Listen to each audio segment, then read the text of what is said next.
would just want to reflect to that Australians and Papuans must not take this lightly. He, as I said, interview earlier, he could have picked Chopper to land him here, retired his obligation to pay respect to the NJAC event, and then walk down and if he wanted to do the easier sort of a leg of Kokoda, but he chose to walk the hard way up, and that's reflective of the inner man in him, his commitment, dedication to the cause, and his overview in that Pacific as a family of nations should maintain respect to the past, especially those who paved the way for our democracy to be what it is today in terms of the Pacific Group of Nations and PNG included, having democracy, free market economy, respect of rule of law, and Australia is the biggest democracy in our part of the world, so to speak. And so for him picking this moment and reflecting on the past. What we hear today is the construct of those who went before us. Today the journey up was hard. It's not easy, not a walk in the park, so to speak. For those who walked with us would have felt the odious task it was to just walk up. But what became evident was the help to each other. Not just him and me, but mostly those who walked with us. Lended a hand when it needed the most. The carriers, the porters. Just for me, that was something that stood out in my mind.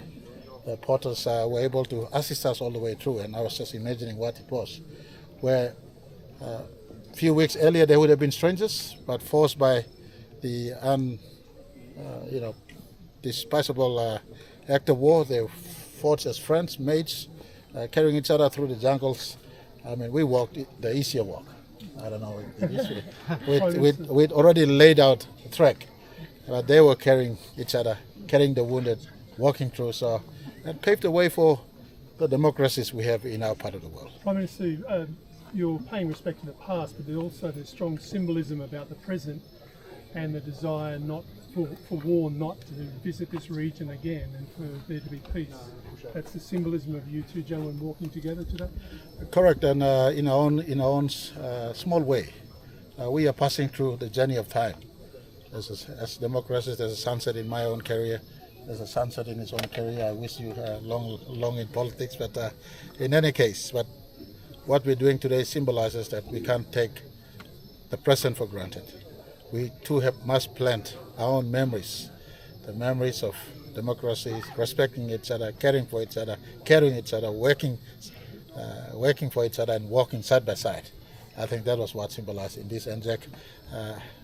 Whoever Australia Prime Minister and PNG Prime Minister on the line can beat our records. Maybe do the entire 6 days or 7 days of walk, but we've done 2 days of walking. That's good enough for us. He's a very busy man, Prime Minister of the 13th biggest economy, so I know he can walk up. The way I saw him walk today, he had the spirit and he had the stamina to walk at his own pace. But we got to do our honors tomorrow morning, and he's got to go off running his country. I got to go off also running my country. Yeah. Prime Minister Albanese, can you explain the emotion of coming here? You know, the end of this trek after 2 days. Talk to us about your feelings as you arrived here. Well, it's very humbling to have walked for the past days in the footsteps of giants, giants who defended what was then one nation of Australia and the territory of Papua.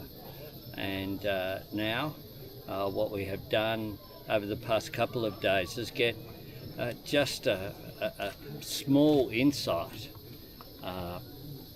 of the courage and resilience that our soldiers and the Papuan soldiers and the people who provided them assistance, the local citizens, did. It is quite extraordinary, the achievement that they did to defend this nation and to defend Australia.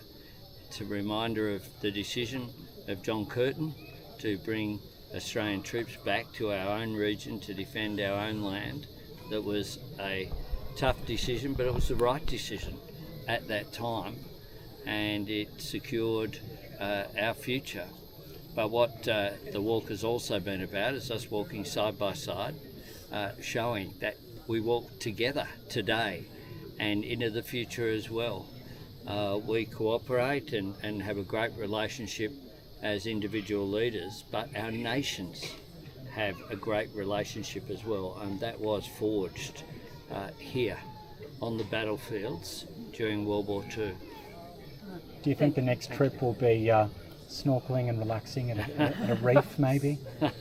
Well, he goes to work right. tomorrow. There's no rest for him. I go off to work tomorrow. I'm hosting a church dignitary, and I'm flying off on Friday to another work up in Hagen. So there's no rest for us. Sometimes people take politicians for granted. We don't rest like most rest. There's no snorkeling for us, correct? Indeed. There's no correct. snorkeling for us. But Thank you very much. can I ask Governor Juffa? Please, yeah. We are guests in your tribal territory and precincts. We come and go, but you live with the scars and legacies. The people here, you say one or two words. You walk with us every step of the way. You welcome us at Kokoda, and here we are. Very strong man, in fact. Thank you, Prime Minister, and welcome to Oro Province. Welcome to Isurava, Prime Minister Albanese. The Northern Province has obviously a deep connection with, with Australia because of our shared wartime heritage, and we are honoured to join our Prime Minister and welcome you into our province. We believe that this walk would give you an insight into the challenges that our people face, the difficulties that they face in terms of delivery of goods and services. We are very fortunate. We're part of the government, and we're seeing some substantial development now in the province that we have not seen for some time. And we feel that with this partnership, it is good and positive news indeed for the people of Oro Province. Thank you. Yeah.